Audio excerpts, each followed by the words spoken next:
Bonjour à tous et bienvenue, nous sommes le lundi 5 mars, il est 14h30 et c'est l'heure de bonjour CFD crypto-monnaie. Je vous invite tout d'abord à consulter les avertissements liés au risque.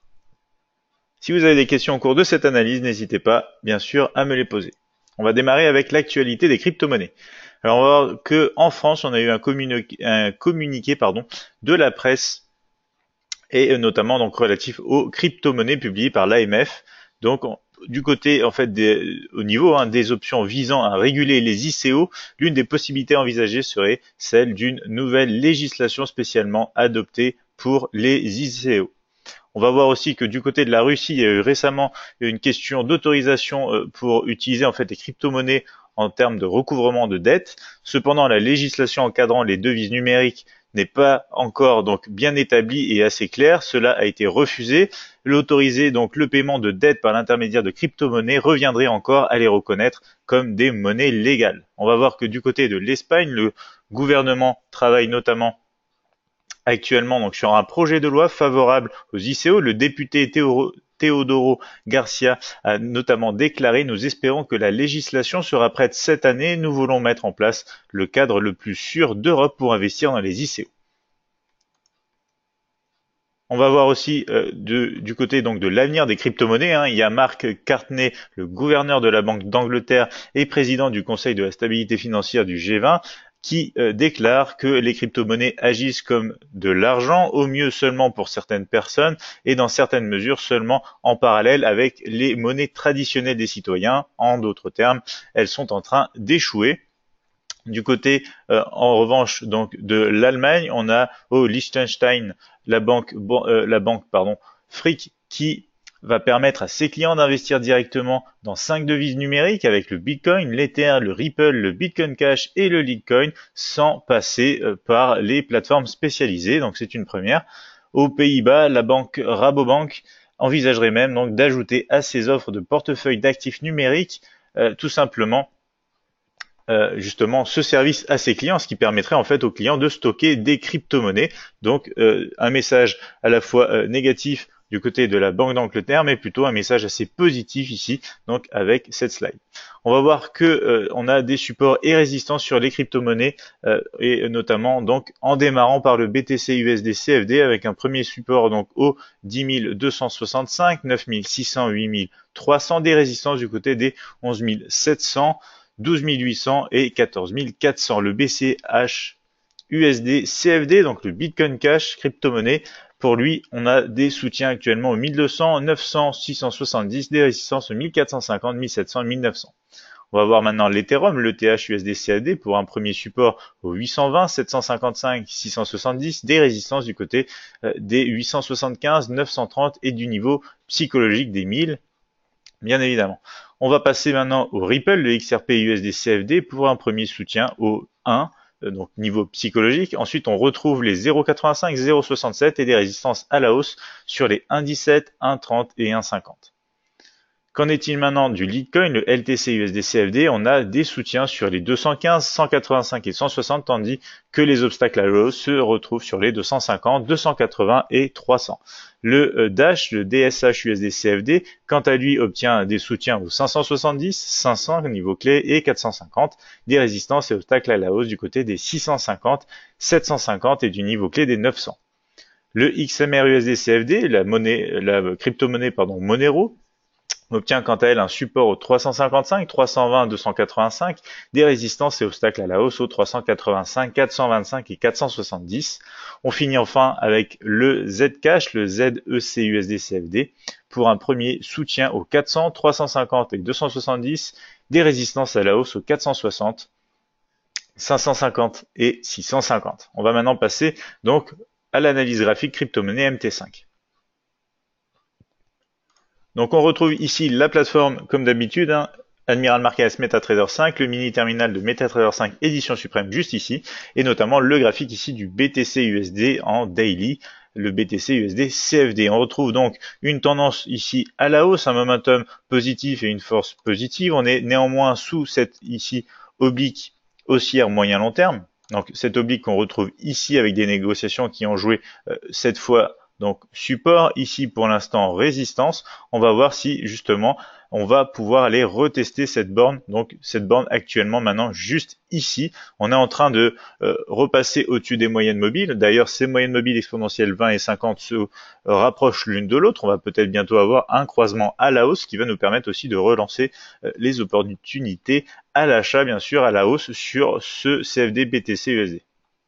On va maintenant passer donc sur un graphique tout d'abord H4 et on va retrouver donc nos zones de structure toujours dans une tendance haussière, momentum et force positive. Vous le voyez, les derniers scénarios qu'on avait la dernière fois qu'on a fait donc cette analyse ensemble, on avait des scénarios plutôt ici soit à la baisse sous les 9600, soit en rebond depuis cette zone de support justement direction les 10 265 et ensuite les 11 700. C'est plutôt ce scénario qui est en train de se réaliser, hein, vous le voyez ici.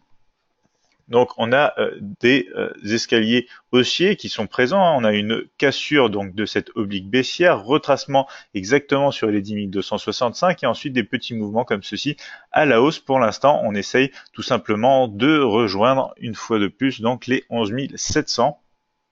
Si jamais donc on a un mouvement de retracement à attendre, ce sera un mouvement de retracement suite donc à ce rebond sous cette résistance. Poursuite à la hausse bien sûr en cas de cassure de la résistance des 11 700 direction les 12 800. Attention à la borne de cette oblique haussière moyen long terme pour avoir donc un retracement comme ceci dans le pire des cas normalement autour des 10 265. Mais normalement on devrait bientôt pouvoir donc aller chercher cette résistance. Si c'est pas le cas, on aura un retracement qui commencera déjà donc à se faire. À ce moment-là, attention donc aux zones intermédiaires comme ceci par exemple, zone qui pourrait faire rebond pour toujours aller chercher normalement dans le cadre de la tendance de fond à la hausse bien sûr cette résistance des 11 700. Donc ici on est à la hausse sur un graphique H4, on va voir un peu plus de détails encore sur le graphique horaire. Sur le graphique horaire ici, on a encore pour l'instant donc réalisé un point haut ici plus haut que le point haut précédent, donc la tendance reste toujours intacte. Ici même vous le voyez, le mini terminal nous indique la hausse, momentum négatif et force positive. On va maintenant passer au BCH USD CFD, le Bitcoin Cash, toujours en négociation donc entre à la fois donc cette résistance et ce support. Donc c'est une zone de range assez large, hein, mais pour l'instant vous voyez on a un rebond ici, on a quasiment un rebond sur le test ici qui correspond avec la moyenne mobile exponentielle 50 et pour l'instant on commence à se consolider tout simplement. On pourrait même tracer comme ceci un triangle d'indécision autour du prix. La tendance de fond quant à cet actif ici, crypto-monnaie CFD, reste toujours à la baisse, momentum et force négative. On est sous les moyennes mobiles et notamment en configuration baissière. On passe sur un graphique H4, on va retrouver donc les scénarios de notre dernière analyse, hein. C'était soit une poursuite à la hausse ici, poursuite qu'on n'a pas eu, on a plutôt eu réintégration donc comme ceci, hein, sous les 1450, c'était le scénario baissier. On est venu toucher ce niveau de support qui a bien joué son rôle, même si on a été un petit peu plus bas ici, comme vous le voyez. On est revenu donc au-dessus de ce niveau. Donc les scénarios à venir, ça va tout simplement être un retour en direction des 1450 pour le scénario haussier et une cassure à la baisse du niveau des 1200, poursuite sur le support des 900 si jamais on a cette cassure. Donc je vais supprimer ici voilà les dernières lignes, pardon. Ici, ce qu'on va attendre, c'est tout simplement une cassure soit de cette borne haute, soit de cette borne basse, comme ceci, pour aller soit déclencher le scénario baissier, soit le scénario haussier. Vous l'avez vu, la tendance de fond est plutôt à la baisse, donc on aura potentiellement un scénario plutôt baissier. On va laisser justement donc cette formation apparente pour voir comment se déroule donc ce scénario au cours de la semaine, voire la semaine prochaine lors de notre prochain épisode d'analyse live. Donc voici pour le scénario ici du BCH USD. On va juste passer en graphique horaire, voir si on a un peu plus de détails ici. On va rajouter par exemple les derniers points hauts et bas. On voit bien qu'on est dans le petit range à l'heure actuelle, hein, de ces derniers points hauts et ces derniers points bas. On teste vraiment la borne haute ici de cette zone de consolidation. Donc surveillez bien la cassure à la hausse ou la cassure à la baisse ici bien sûr de cette zone. On passe maintenant à l'ETH USD CFD. On retrouve ici une toute petite sortie de consolidation de zone de consolidation avec ce triangle d'indécision, hein. On va passer d'un graphique journalier qui est encore en tendance baissière maintenant que les moyennes mobiles se sont retournées à la baisse et momentum et force négative ici. On commence à consolider de plus en plus. On va voir si on peut avoir une cassure haussière ou baissière. Donc la tendance de fond, rappelez-vous, est plutôt à la baisse. Ce graphique H4 aussi est assez baissier. On va pouvoir maintenant actualiser donc le dessin justement de ce triangle d'indécision qui commence à se compléter à chaque séance. On va pouvoir ici, comme ceci, étendre, voilà, la borne basse, la borne haute. De toute façon, on cherche bien sûr une confirmation ici avec la cassure au-dessus de la résistance ou sous le support, bien sûr, comme ceci. On va zoomer un petit peu plus. Voilà, donc on va attendre de voir, parce que si jamais on fait un mouvement compris donc dans cette zone de support et cette zone de résistance, entre les deux, on va potentiellement, comme vous le voyez ici, avoir un mouvement en range, tandis que si on casse à la hausse, au-dessus des 875, on peut se diriger sur les 930, et si on poursuit à la baisse dans le cadre de la tendance de fond, sous les 820, on peut se rediriger sur les 755 dans un premier temps. Donc graphique horaire, on va voir si on a un peu plus de détails sur ce qui se passe à l'heure actuelle. Comme vous le voyez, pour l'instant, on n'arrive pas donc à dépasser cette zone en accord avec les derniers points hauts. Si on casse cette zone, on peut aller rapidement tester la résistance, mais il faut vraiment attendre un test positif, cassure au-dessus, retest pour poursuivre à la hausse, pour déclencher le scénario haussier, car on pourrait aussi voir bien sûr un test et ensuite donc un manque à aller plus haut, c'est-à-dire tout simplement un rejet de cette résistance des 875 pour aller donc tester de 1 la partie médiane de ce triangle d'indécision et ensuite le support inférieur. On va maintenant passer au Ripple, le XRP USD CFD, et sur cette crypto-monnaie, on va voir qu'on est en train de tester, comme vous le voyez ici, la moyenne mobile exponentielle 50, donc test à l'heure actuelle sur cette bougie journalière. On a une tendance de fond quand même à la baisse, momentum négatif, force positive. On va retrouver donc des négociations qui commencent à rebondir et potentiellement à sortir d'un triangle d'indécision aussi un peu plus large. On va voir sur un graphique H4 justement où on en est. On est actuellement donc ici au-dessus du niveau de support des 1000. Donc, on va voir que le scénario de la semaine dernière, ça a plutôt été une cassure à la hausse, même si on est venu un petit peu osciller comme ceci, avant enfin de casser à la hausse. Donc on va actualiser notre scénario ici, donc scénario de poursuite à la hausse, bien sûr, au-dessus du niveau des 1000, des 1, pardon, des 1,00, excusez-moi. Et donc direction les 1,17 et réintégration sous ce niveau des 1,00. Ce serait donc un mouvement de range encore un peu, donc on va plutôt positionner ici un scénario plutôt baissier sous les 0,85, scénario en range comme ceci, même si on peut avoir bien sûr des mouvements baissiers à exploiter tout le long de cette baisse en direction du support des 0,85. Donc voici pour les scénarios attendus sur le XRP USD, tendance de fond à la baisse. On est déjà passé quand même à la hausse ici sur ce graphique H4, on est au-dessus des 1,00. Donc ce qu'on peut attendre aussi, on va le voir justement en graphique horaire, c'est plutôt un scénario de rebond, retest de cette zone de structure qui sera donc maintenant bien sûr support et ensuite poursuite à la hausse sur la résistance. Étant donné qu'on est en train de tester la moyenne mobile exponentielle 50 journalière, on peut pouvoir voir peut-être un retournement de la tendance donc à venir sur le XRP pour un retour à la hausse. Justement, on parle de la hausse, on se retrouve sur le Litecoin USD CFD en tendance haussière journalière, momentum et force négative. Les moyennes mobiles, ça y est, sont à la hausse, vous le voyez bien ici. Et pour l'instant, on est en train de consolider suite à un mouvement d'impulsion comme ceci. On consolide un petit peu de cette manière-là. On va voir ça en détail sur un graphique H4 qui nous représente donc les scénarios de la semaine dernière. Donc c'était plutôt une cassure de ce triangle d'indécision en accord avec la résistance des 215. On a eu cette cassure, impossible d'aller plus loin ici que ce niveau qui correspond environ aux 230. Donc on n'a pas eu le retest ici avec les derniers points hauts de cette résistance des 250. Au contraire, on est venu corriger, repartir donc sur la partie centrale de ce triangle d'indécision, osciller un petit peu comme ceci. Donc pour l'instant, on est en consolidation justement. On va voir si on peut casser donc un nouveau triangle d'indécision qui se dessine pour le moment plutôt de cette manière. Donc scénario haussier comme la semaine dernière, au-dessus uniquement des 215. Et scénario baissier en rebond depuis justement cette résistance pour aller tester le dernier point bas et notamment ici le support des 185. La tendance de fond, rappelez-vous, est plutôt à la hausse, donc on va s'attendre quand même à une poursuite de ce mouvement haussier sur ce graphique en cas de cassure, bien sûr, des 215, même si ce graphique est baissier, momentum et force négative. On retrouve un peu plus de détails encore sur le graphique horaire. Ici, le graphique horaire, on génère déjà un point haut plus haut que le point haut précédent, mais faites attention, on a donc cette zone maximum déjà à passer, par exemple, avec les 217 qui serait idéal pour confirmer un scénario haussier ici. Et comme vous le voyez, hein, on a des points de concordance pour le tracé justement de ce triangle d'indécision ici, ici et ici. Et bien sûr, un peu plus bas ici, voilà, juste là.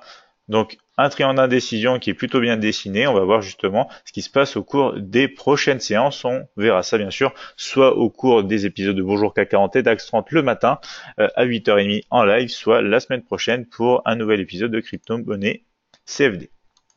On passe maintenant au Dash, le DSH USD CFD. Sur ce graphique journalier en tendance baissière, momentum et force négative sous les moyennes mobiles exponentielles 20 et 50 en configuration baissière que vous pouvez retrouver juste ici. On a une zone de structure ici qui pour l'instant nous aide à rester, enfin empêche plutôt la progression haussière justement du Dash à la hausse. On va retrouver plus de détails en graphique H4 ici. On retrouve les scénarios de la semaine dernière. Donc justement un potentiel range ici comme on l'avait mentionné. Donc c'est ce qui s'est passé pour l'instant. On va pouvoir donc tout simplement les supprimer. On a eu une cassure de cette oblique, mais on n'a pas réussi à tester concrètement les 650 et pour l'instant on est dans un range justement, donc comme ceci, entre la résistance 650, le support 570.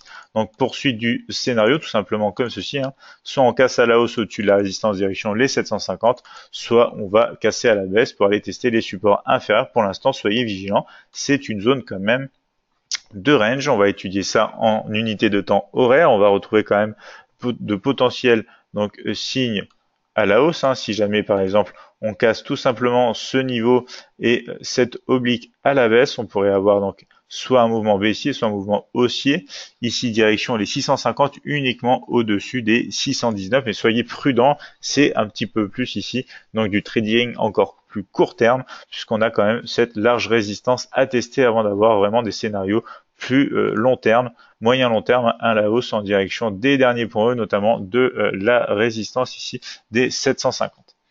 On va maintenant passer au XMR USD CFD, la monnaie, la crypto-monnaie pardon, Monero, qu'on retrouve donc ici au-dessus des moyennes mobiles. Donc ici au-dessus des moyennes mobiles exponentielles 20 et 50, tendance de fond à la hausse, momentum et force positive, sortie de ce triangle d'indécision, graphique H4, voici ce qu'on retrouve. Donc c'est la crypto-monnaie qu'on a étudiée ce matin. On va retrouver tout simplement donc un mouvement correctif qui est en train de se faire en direction justement du niveau des 355, c'est ce qu'on attend pour une poursuite idéalement en direction les 385, la prochaine résistance. Si on casse ici bien sûr donc cette oblique haussière et ce support des 355, on pourrait revenir direction les 320. Ici, ce graphique est en tendance haussière, momentum négatif et force positive en graphique horaire. Voici ce qu'on a. Pour l'instant, on a concordance du niveau justement des 355 avec la partie médiane entre les derniers points hauts et les derniers points bas. Donc on pourrait anticiper bien sûr un rebond depuis ce niveau de support pour aller progresser à la hausse ou au contraire faire un retracement plus profond, notamment pourquoi pas sur cette zone de structure ici un peu plus large qui pourrait aussi bénéficier d'un rebond et de pression acheteuse sur ce niveau. On passe au ZEC USD CFD, le Z Cash. Pour l'instant, vous le voyez ici, on rebondit sur cette petite zone de structure ici aux alentours des 370. La tendance de fond est à la baisse, le momentum négatif force positive. On est sous les moyennes mobiles et notamment en configuration baissière. Ici, vous voyez donc le nuage justement qui est plutôt baissier. On va passer en graphique H4 et voir justement ce qui se passe.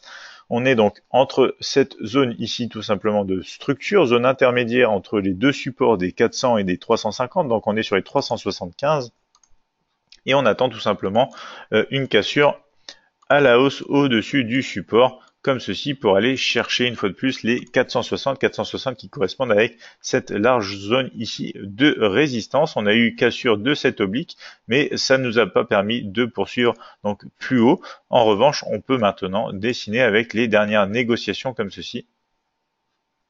Voilà, plutôt comme ceci.